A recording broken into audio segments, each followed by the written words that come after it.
मेरे यूपी के भाइयों, बोलने दो। देखिए,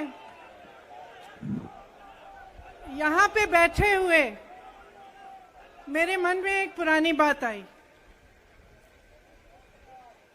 32 साल पुरानी बात है।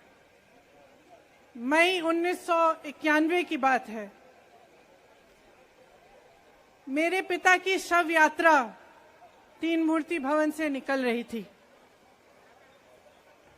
अपनी मां के साथ और अपने भाई के साथ हम एक गाड़ी में बैठे थे। सामने भारतीय सेना की एक ट्रक थी, फूलों से लदी हुई थी। उसके ऊपर मेरे पिताजी का शव था। थोड़ी देर काफिला चला, 5-10 मिनट चला।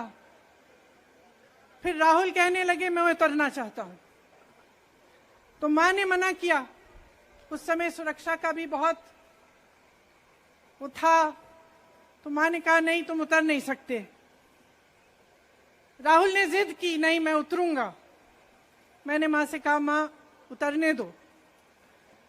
राहुल गाड़ी से उतरा।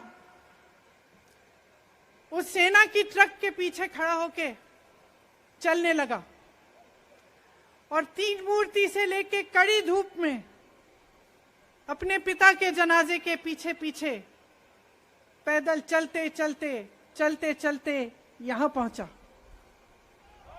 इस जगह से कुछ 400-500 गज दूर यहां पर मेरे शहीद पिता के अंतिम संस्कार मेरे भाई ने किए।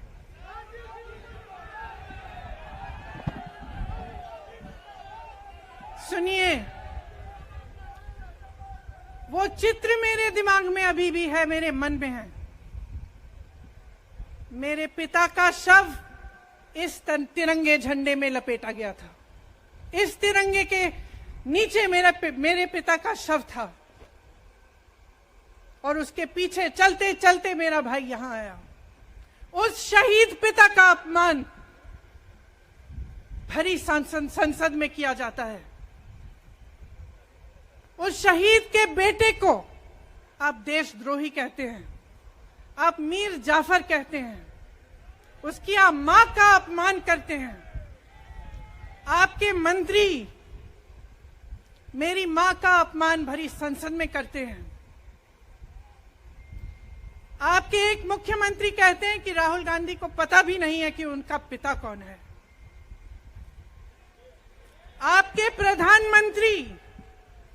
प्रधानमंत्री भरी संसद में खड़े होकर कहते हैं कि ये परिवार नेहरू नाम को इस्तेमाल क्यों नहीं करता। पूरे परिवार का अपमान करते हैं। कश्मीरी पंडित समाज के रिवाज का अपमान करते हैं, जिसके तहत एक बेटा अपने बाप के मरने पर पगड़ी पहनता है, परिवार की परंपरा को आगे बढ़ाता है। लेकिन आप पर कोई मुकदमा नहीं होता। आपको 2 साल की कोई सजा नहीं मिलती। आपको जेल की सजा नहीं मिलती।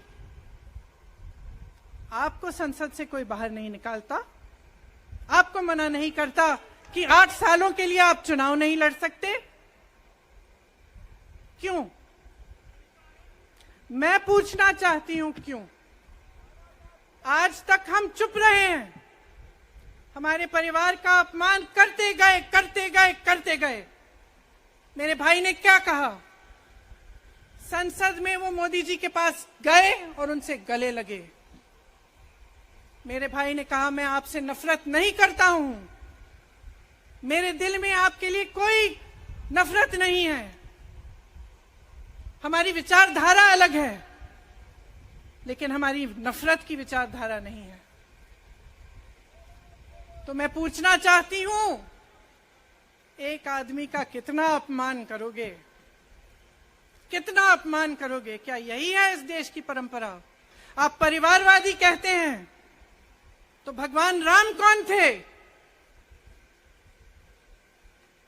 भगवान राम को वनवास में भेजा गया। उन्होंने अपने परिवार, अपनी धरती के प्रति अपना धर्म निभाया।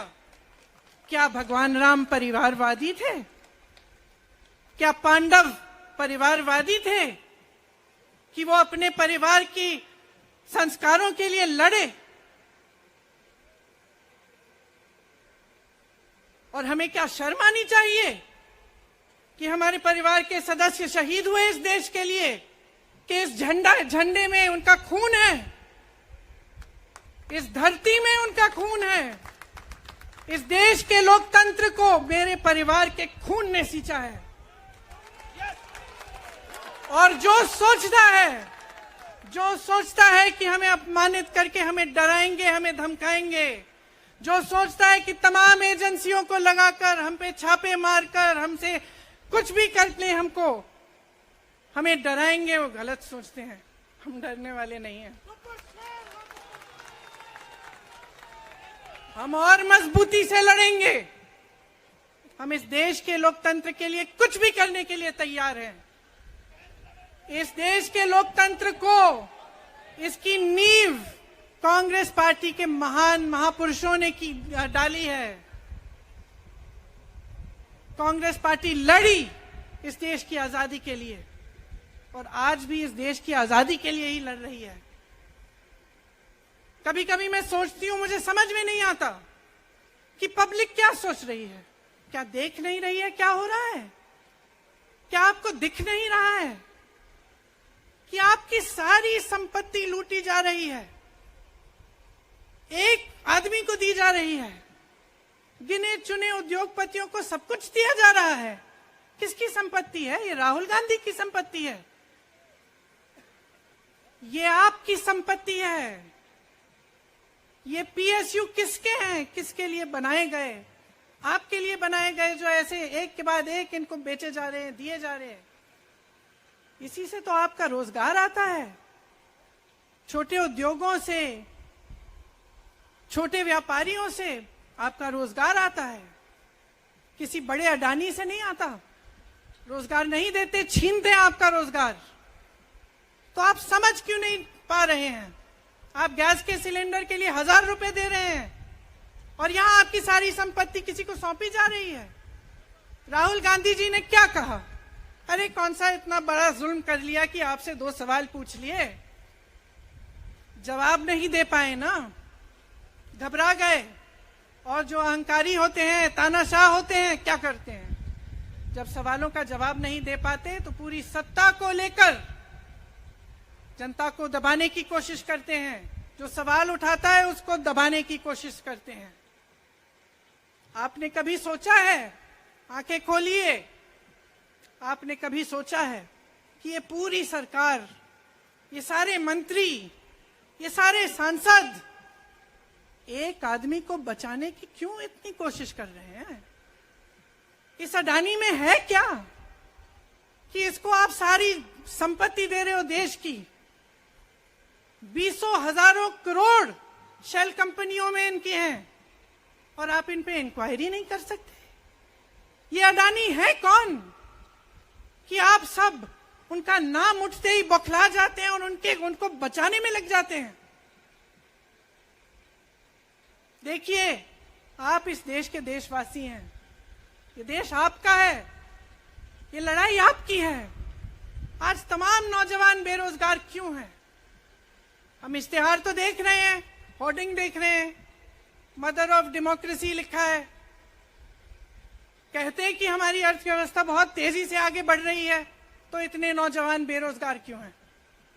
तो जहां जहां हम जाते हैं बेरोजगार नौजवान क्यों दिखते हैं? इतनी महंगाई क्यों है?